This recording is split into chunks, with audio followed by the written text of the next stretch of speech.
Good morning, good afternoon, whatever we're doing here. Good afternoon. It is the Big Show. As always, I'm Paul Zeise. We're doing the Big Show from Indianapolis today, actually, if you really want to know. And of course, as always, we talk about a number of different things on the Big Show. First things first, though, get down to Archie's. Archie's is home of 80-cent wings. The game's always on, every game, every night.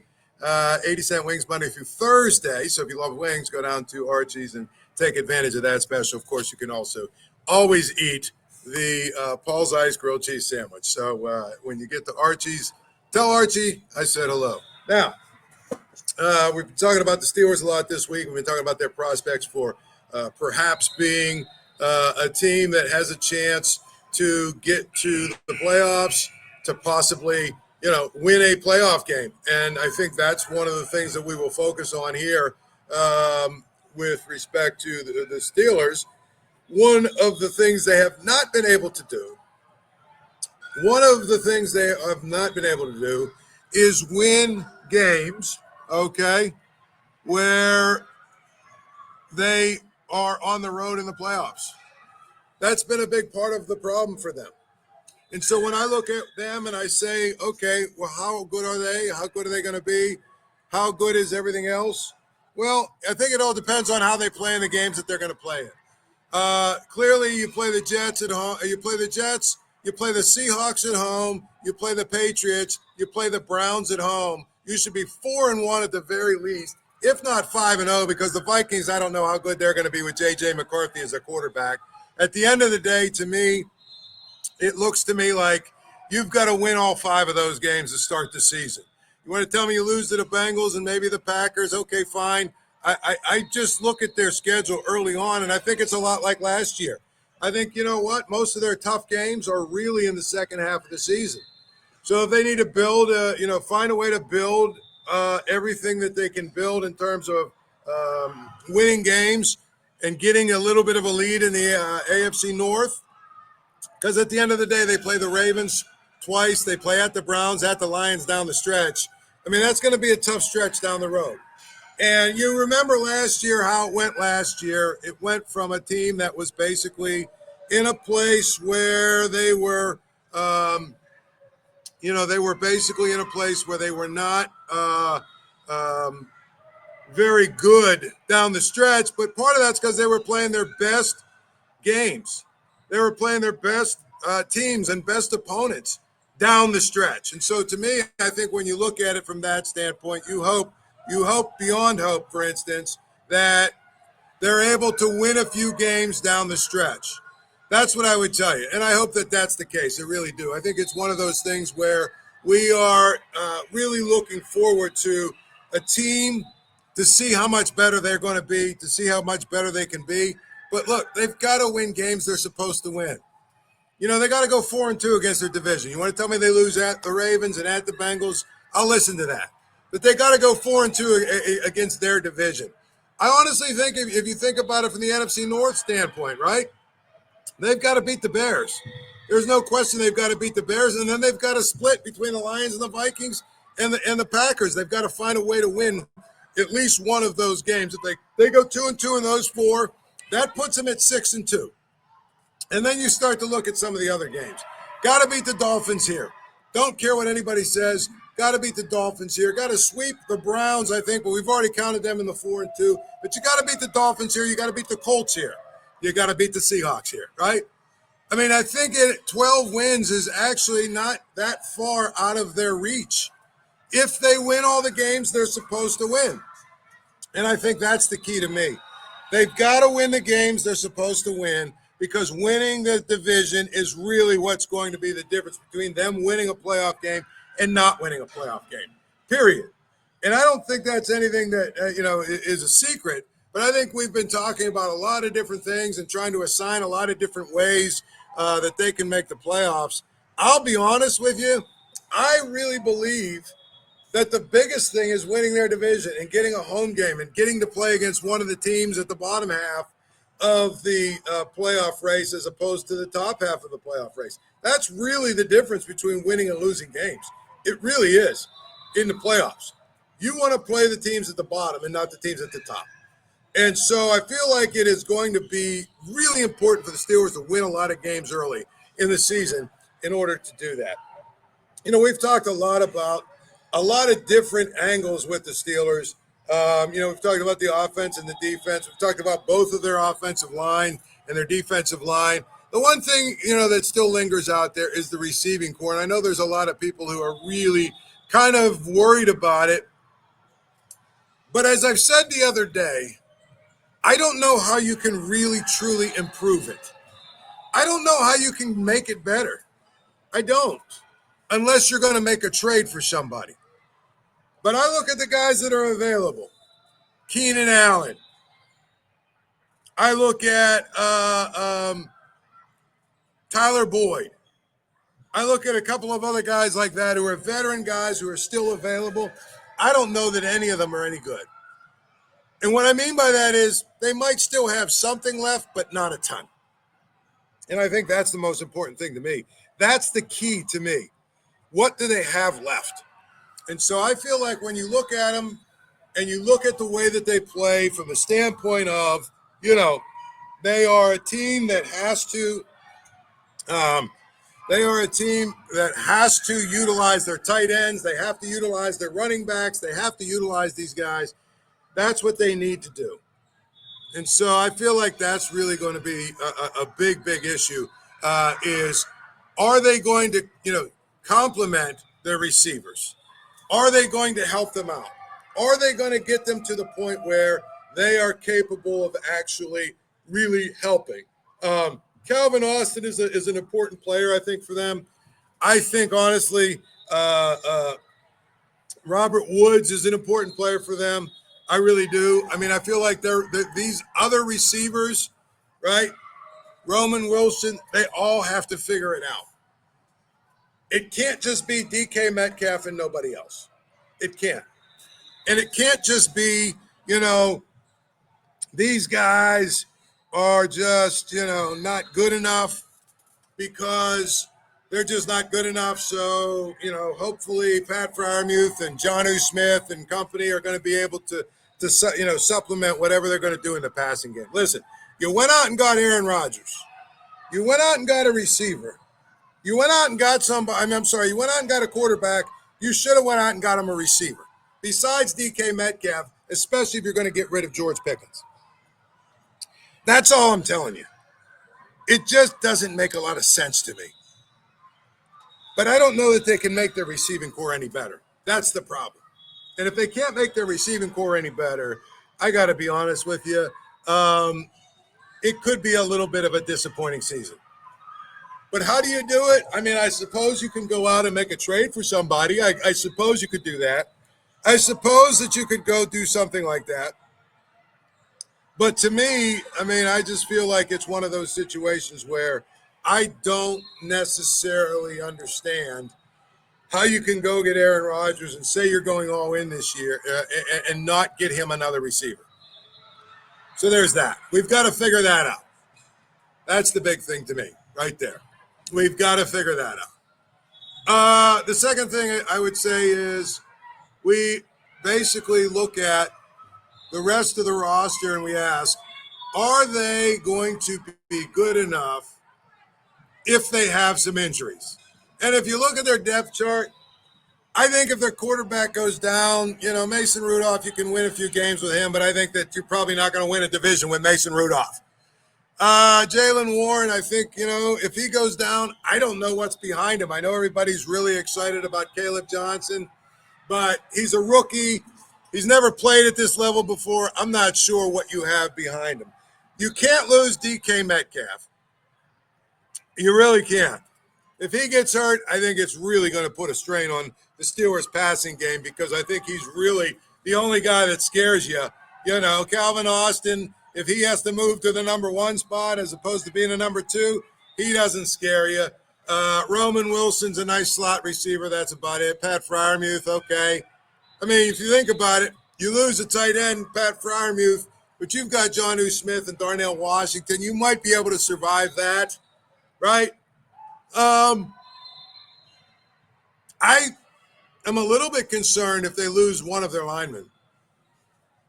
I mean, I'm looking at their backup offensive line, and I don't know that any of these guys make me really feel all that good about their prospects.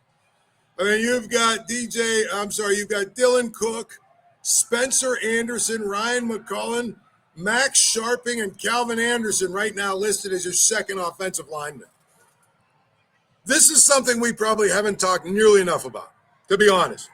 We probably have not talked nearly enough about the fact that if one of their offensive line goes down, they've got a big problem.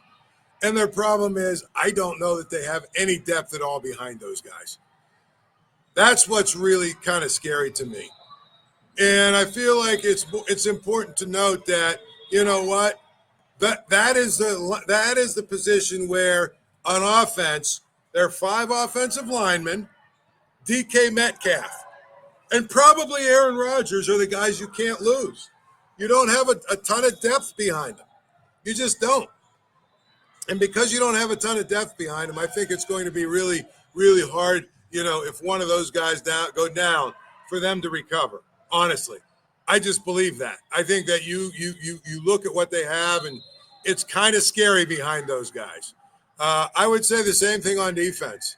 No offense, you cannot afford to lose Derek Harmon or Cam Hayward. You obviously Watt is big, but you know what? With Herbig, you can at least survive that. I'm not sure if I like any of the middle linebackers. Honestly, I'm not even sure how much I love the starting middle linebackers at this point, Patrick Queen and Peyton Wilson. I think I'm willing to suggest that they're both good enough, but I have to see them both play at a good enough level. So I feel like that's the key to me. Alex Highsmith, again, you've got Herbig if he goes down, but the reality is I'm looking at a team, and the more I look at it, the more I say they've got a lot of really pretty good players that are first-line players, but you know what they don't have? Depth. They don't have a lot of depth. They cannot sustain a lot of injuries. I think if you lose Joey Porter or Jalen Ramsey, boy, I tell you what, I don't know if you can survive that. I just don't. If you lose Jalen Ramsey and say, I don't know, Darius Slay, 2 old guys, you've got a problem. And right now, I mean, I think I look at their defense, and I'm looking at their backup defensive line, for instance. You've got Daniel Kelly, Yahya Black, and Isaiah Loudermilk are your 3 guys that are your defensive depth right now. I mean, that's not good enough. And so I think one of the things that we've spent a lot of time talking about this offseason is all of the moves they made to get better. All of the moves they made to get guys better, to be better. And guess what? I think, honestly, we haven't talked nearly enough about the depth and their lack of it. They need to actually get better backups. And I don't know how you do that at this point. And here's the point. When you put so much emphasis on going and getting starters, it can be hard to get backups. And some of that is you have to draft well and hope some of those guys develop. But you also have to sign guys that are, going to be able to be good enough to help you out. You have to figure out a way to fill your team so that in a 17-game season, when you lose players to injury, okay, that you don't have to worry about a big drop-off. Now, you go from starter to second team, you're going to have a drop-off. You have to make sure it's not a huge drop-off. That's what you have to make sure. And I think one of the things that, gets lost sometimes is that when there is, a backup player coming into the game, it's important now, I would say, when you think about it, it's important for the backup guy to be good enough. And the backup has to be able to fill the role in a similar way.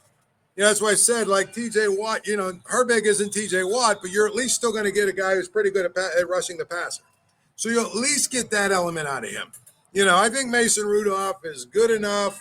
that if Rodgers goes down for 3 or 4 weeks, you can win a couple of games with him, and I think you'll be okay. If he's out for, much more than that, then I think you've got a problem. Then I think you've got a real problem.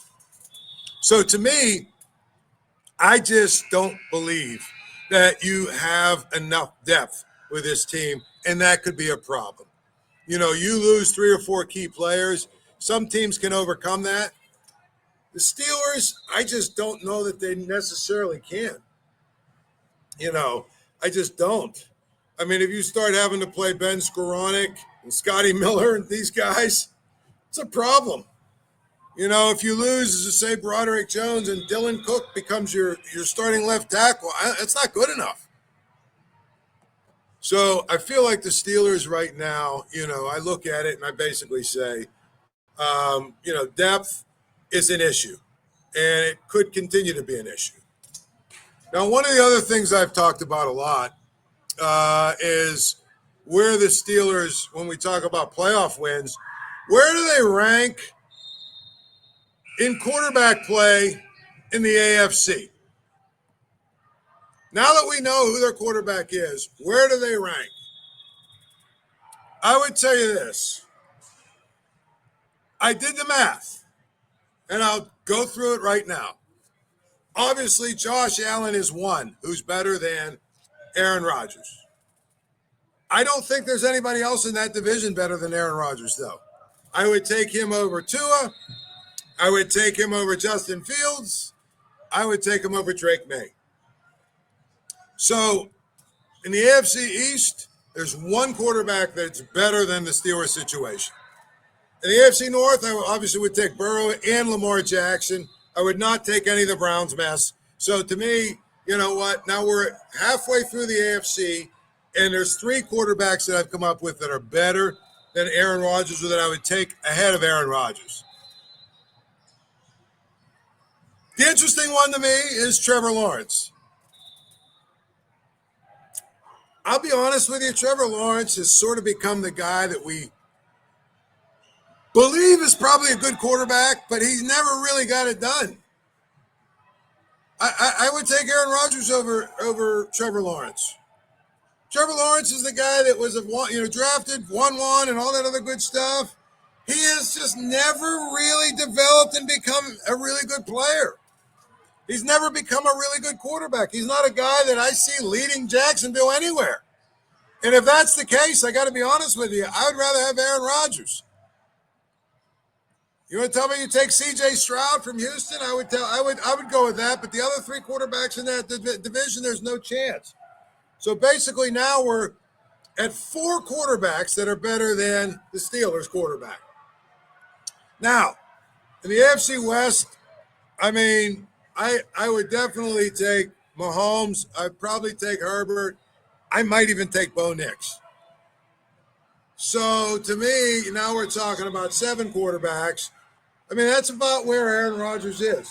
7th, maybe 8th, something like that. That's where I would have him. Probably 7th or 8th or something like that in the AFC. And then you ask yourself, is that good enough? Is that going to be good enough? And I just don't know if it is or it isn't. I don't. I would hope it is, but I don't really necessarily think that's going to be good enough. I think that they can win a playoff game maybe, but I think it's going to be really, really difficult if they don't get better play. If they don't get better play than 7th or 8th from the quarterback position. I just think it's not good. And so to me, it's one of those things where I would hope that at the end of the day, that's what they do. I would hope at the end of the day, they are able to get better quarterback play than 7th or 8th in the AFC. And if they aren't, then it's going to be really, really difficult to justify. The game's always on at Archie's. Get down to Archie's. Archie's, home of 80-cent wings, Monday through Thursday, home of the Paul Zeise grilled cheese sandwich. So get down to Archie's and tell Archie that I said hello and that I sent you. Switching gears, Here is the consummate pirate story. There's not a bigger pirate story than this. Well, the fact that they won 6 games in a row, then lost 6 games in a row. But here's a bigger story to me. Oneil Cruz is a guy. Oneil Cruz is a guy who's going to be at a place where he's going to go to the home run derby. And we've got people that are goo-goo and gagaing about it. They're all excited. They're all excited about the fact that he's going to be in the home run derby. And we're going to see him hit those 100-mile-an-hour bombs over the wall. It's going to be tremendous. Wait till you see him hit the ball. He might be the best power hitter the Pirates have had in a long, long time. It's great. It's great. Except for the thing that's not great is one of these situations where I'd like to see him actually hit the ball when it matters. And he doesn't hit the ball when it matters. He never does. Instead of him hitting the ball 100 miles an hour and doing all the things that he's doing, I would like to see him actually develop as a hitter. His OPS is low. His OPS is very low. For a guy who's supposed to be a power hitter, he's hitting 200. He never hits the ball really consistently for 7, 8, 10, 12, 14 games. Home run-wise, that might be what he's really good at, except for there's one problem. If you look at the guys who are leading the league in home runs, they're all hitting 30, 35, 34, 36, 27, 28. There's a whole bunch of them. And the reality of the situation is, when you think about that, the reality is, you know what? He's only got 16. He's a one-trick pony who's not even really that good at one trick. And I think that he's a guy that they went all in on and tried to get better at. They wanted to get the better of. They wanted him to become a guy who was, able to, be their superstar that could carry them, their next McCutcheon. They just aren't doing that. Not at all. And since they're not doing that, and he's not doing that, I just don't understand why there's all this excitement about him being in the home run derby. Who cares? Who cares? It's a contest that doesn't matter. I want to see the guy hit the ball in games. I want to see him hit consistently. I want to see him with a 900 OPS. I want to see him with a 25 home runs, not 16. I want to see him drive in runs. I want to see him hit with runners in scoring position. I want him to be that guy. That's who I want. That's what I want. And I don't know that there's enough people that understand that. He's not a good hitter. He's not a good hitter at all. And he needs to become a better hitter just from the standpoint of if he doesn't become a better hitter, then I don't think that, the Pirates can really build their offense around him, which is what they're supposed to be trying to do. I mean, forget about everybody else, okay? You got to have that guy you build your offense around. He's supposed to be that guy. He isn't that guy. Never has been, really. And he hasn't gotten better. It's actually, if you look at his numbers, he's actually slipped a little bit. We were told early on, well, give him time. We've given him a lot of time, and he's just not getting better. I think when you think about it, I used to think, well, maybe they shouldn't trade him. I'm of the opinion that if someone is willing to, stupid enough to give you something for him, you should trade him. Honestly, you should trade him. If someone's dumb enough to give you something for him, you should absolutely trade him. I honestly think Paul Skenes is the only guy that should be off the table when it comes to trades at the trade deadline. And guess what?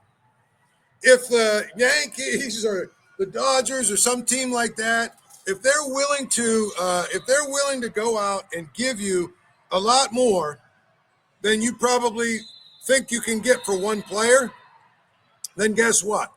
You should probably make a deal for Paul Skenes too. And I mean that. It's one of those things where I feel like this is a team that isn't going to be good until about 2028 at the earliest. And guess what? Skenes isn't going to be on the team anymore at that point. So I know people would get upset. Why are we doing that? I'll tell you why. If somebody is willing to give you 5 or 6 premium prospects or some crazy deal, you absolutely have to make the deal. I don't want to see it happen this early, but I would.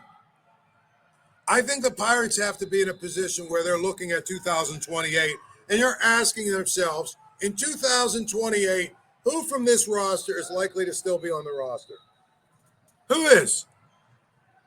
The answer is very simple. Almost nobody. Maybe Nick Gonzalez. That's about it. Maybe Andy Rodriguez. That's about it.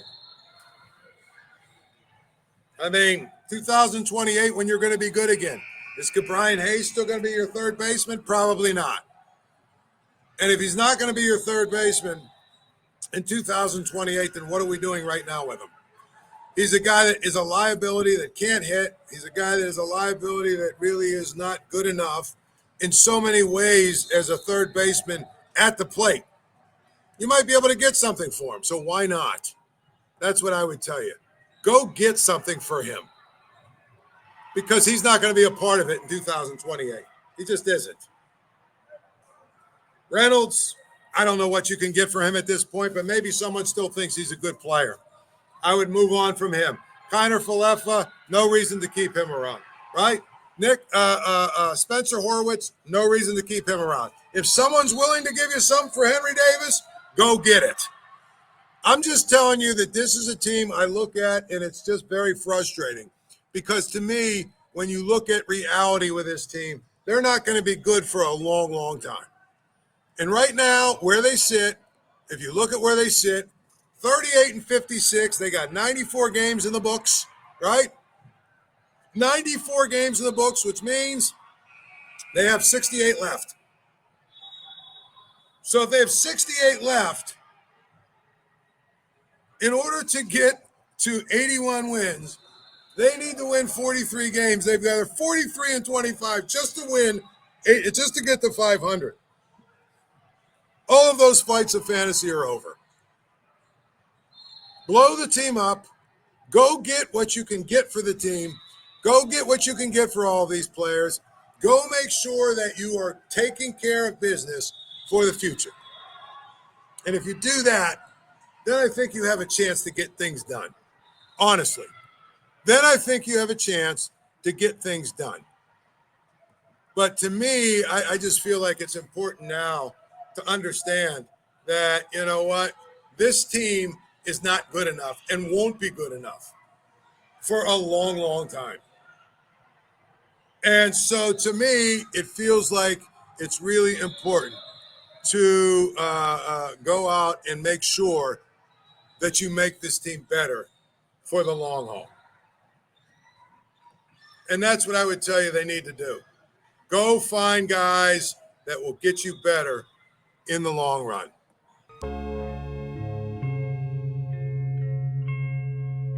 Thank you for checking out this content from Post-Gazette Sports. If you watch this video on YouTube, please like the video and subscribe to our channel. For all of the sports coverage the Post-Gazette has to offer, visit post-gazette.com.